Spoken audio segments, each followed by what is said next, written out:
We will now hear from Dr. Sheryl Denbo, who is the Executive Director for the Mid-Atlantic Equity Center. Again, I won't go through Dr. Denbo's bio because it is before you. I will just say by way of personal introduction, I actually used to work for Dr. Denbo, and so I'm very familiar with the work that the Mid-Atlantic Equity Center does. Sure. And thank you to my colleague who went over the research just a little bit, and it's important research. How many of you in the audience already support culturally based teaching? Raise your hands high. Okay. How many don't know where they stand on it? Okay, good, one person. To me, it's a no-brainer. And so what I'm going to do is backtrack a little bit and go over how to make the argument. And any of you who want the overheads can go to call me or go to my website and you can make the same argument. There are a couple of factors that make it a no-brainer. Number one, we have an increasingly homogeneous teaching faculty. Number two, we have an increasingly heterogeneous, and our homogeneous faculty, our teachers are white, they're middle class, and they're female.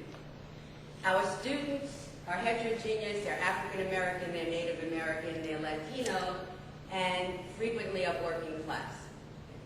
We have a large percentage of our students underachieving. In my region, which is the Mid-Atlantic region, students on the average who are African American, Latino, and Native American start out 40% below standard test scores on the third grade. By the time they're in the 8th grade, that has doubled. That is, the more they stay in school, the worse they do. ETS, which is not known as the most radical of organizations, put out a very interesting paper that you should all read called The Perfect Storm. We are rapidly moving towards a majority-minority, and you'll excuse the expression minority, workforce. We are also rapidly moving towards the need for higher level skills in our technologically based workforce. So what we're facing is a workforce that's underprepared, which is why people are now interested in this kind of issue. And this issue must be solved on the basis of the fact that it works. The research says it works, and I'll let you look that up. But what we're currently using is a deficit model. And what do we mean by a deficit model?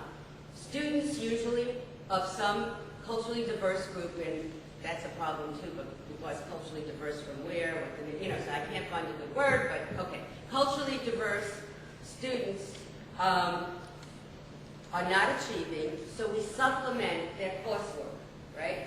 They are at a deficit, so we give them supplemental services, tutoring, right? And it's not working, and you ask why it's not working. Okay, if you ask the teachers and the principals, they'll tell you the kids don't come to the programs. The kids are already turned off, wiped out from their daily experiences in the classroom. They don't come. But for those that do come, it doesn't work.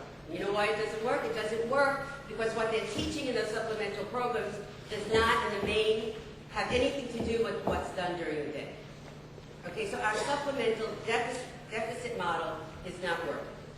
I'd like to go over some of the assumptions of culturally based teaching, because I think unless we're straight about what these assumptions are, we're going to have a lot of enemies. And I think we have to let it all out there. One of the assumptions is that we teach through the perspective of a worldview. We learn through a worldview. People teach through a worldview, and people learn through a worldview. They teach through language. They teach vis-a-vis culture. All around in teaching are norms, values, cultural knowledge, prior experiences, frames of reference. Now, what do we know about what it is to be a good teacher? The one thing everyone agrees is that a teacher has to meet a student where they are. Okay, that doesn't just mean the skill base. It also means their learning style and their culture.